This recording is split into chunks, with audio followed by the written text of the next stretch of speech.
Sini saya akan menjelaskan tentang konsep akidah dalam Islam. Yang pertama ada pengertian akidah. Akidah berakar dari kata akada, yakidu, akdatan, yang berarti tali pengikatan sesuatu dengan yang lain sehingga menjadi satu kesatuan yang tidak dapat dipisahkan. Jika masih dapat dipisahkan berarti belum ada pengikat dan sekaligus berarti belum ada akidahnya. Dalam pembahasan yang masyhur, akidah diartikan sebagai iman, kepercayaan, atau keyakinan. Yang kedua, ada ruang lingkup pembahasan akidah. Menurut para ulama, beberapa hal yang termasuk dalam ruang lingkup akidah adalah sebagai berikut. Yang pertama ada ilahiyat, yaitu pembahasan hal yang berkenaan dengan masalah ketuhanan, khususnya membahas mengenai Allah Subhanahu wa Ta'ala. Yang kedua ada nubuwat, yaitu pembahasan hal yang berkenaan dengan para utusan Allah, nabi dan rasulnya. Yang ketiga ada ruhaniyat, yaitu pembahasan hal yang berkenaan dengan makhluk goib, misalnya malaikat, iblis, dan jin. Yang keempat yaitu sam'iyat, pembahasan hal yang berkenaan dengan alam goib, misalnya surga, neraka, alam kubur, dan lainnya. Yang ketiga ada sumber-sumber akidah. Jadi ada dua sumber akidah Islam, yaitu Al-Quran dan Al-Hadis. Yang pertama yaitu Al-Quran. Al-Quran adalah kitab suci umat Islam yang berisi firman Allah Subhanahu wa Ta'ala yang diturunkan kepada Nabi Muhammad SAW. Tujuan diturunkan Al-Quran adalah untuk dijadikan pedoman umat Islam dalam menata kehidupan agar bisa memperoleh kebahagiaan di dunia dan di akhirat.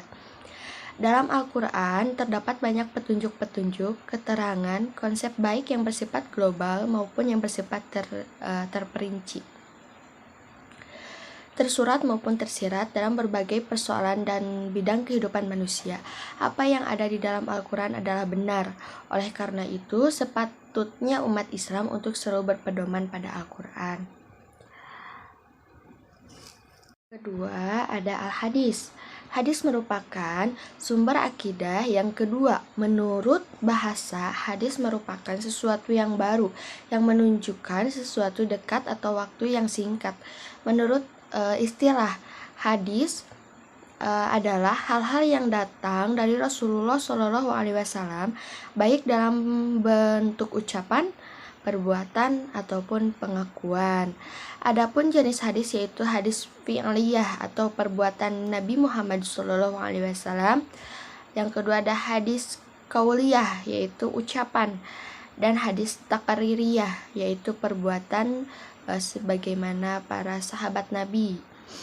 Bagi umat muslim tidak boleh menggantikan kedua sumber akidah Islam di atas dengan yang lain, karena apa yang telah ditetapkan di Al-Quran dan Al-Hadis adalah benar dan wajib bagi umat muslim menetapkannya sebagai akidah. Ini pun mencegah terjadinya penyimpangan keyakinan. Dengan menetapkan Al-Quran dan Al-Hadis sebagai pedoman hidup, insya Allah senantiasa dilindungi olehnya dan mendapatkan keberkahan dan akan selalu percaya tidak ada kebenaran lain selain Allah Subhanahu wa Ta'ala. Yang selanjutnya ada fungsi akidah.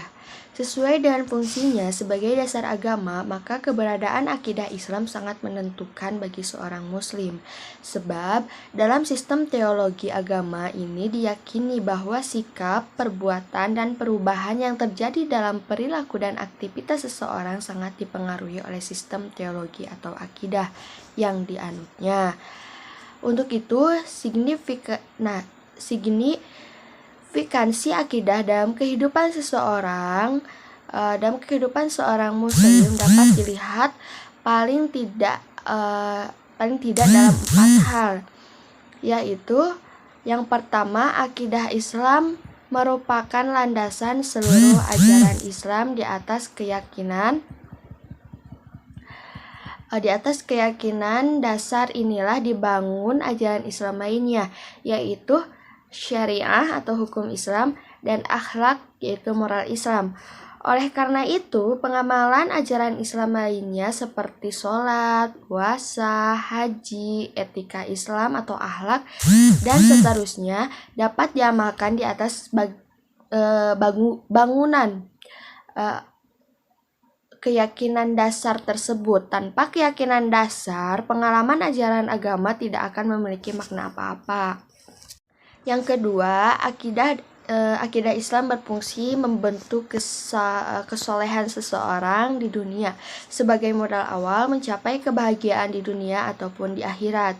Hal ini secara fungsional terwujud dengan adanya keyakinan terhadap kehidupan kelak di hari kemudian, dan setiap orang mempertanggungjawabkannya atas perbuatannya selama di dunia. Yang ketiga yaitu fungsi akidah Islam menyelamatkan seseorang dari keyakinan yang menyimpang seperti bid'ah, khurafat, dan penyelewengan lainnya. Yang keempat, yang terakhir, akidah Islam berfungsi untuk menetapkan seseorang sebagai muslim atau non-muslim. Begitu pentingnya kajian akidah Islam sehingga bidang ini telah menjadi perbincangan serius di kalangan para ahli sejak zaman awal Islam sampai hari ini, termasuk di Indonesia. Di dalam apresiasinya, kajian mengenai bidang ini melahirkan beberapa aliran seperti Sunni atau Maturidiyah, Asy'ariyah, Ahlus Sunnah wal Jamaah atau Murji'ah, Mu'tazilah, Wahabiyah, Syiah, Khawarij, Qadariyah, Jabariyah, dan lain-lain. Terakhir ada prinsip-prinsip akidah Islam. Prinsip-prinsip akidah secara keseluruhan tercakup dalam sejumlah prinsip dari seluruh sistem agama Islam, yaitu suatu sistem yang serasi, koheren, dan terjalin dengan baik. Prinsip-prinsip tersebut adalah: yang pertama, ada pengakuan dan keyakinan bahwa Allah adalah Esa dalam zat, sifat, dan perbuatannya. Yang kedua, pengakuan bahwa para nabi telah diangkat dengan sebenarnya oleh Allah Subhanahu wa Ta'ala untuk menuntun umatnya. Yang ketiga, kepercayaan akan adanya hari kebangkitan. Keyakinan seperti ini memberikan kesadaran bahwa kehidupan dunia bukanlah akhir dari segalanya. Yang terakhir, keyakinan bahwa Allah adalah Maha Adil. Jika keyakinan seperti ini tertanam di dalam hati, maka akan menimbulkan keyakinan bahwa apa yang dilakukan akan mendapatkan balasan dari Allah Subhanahu wa Ta'ala. Every fucking beat demolished when I snap, it's fucking gang.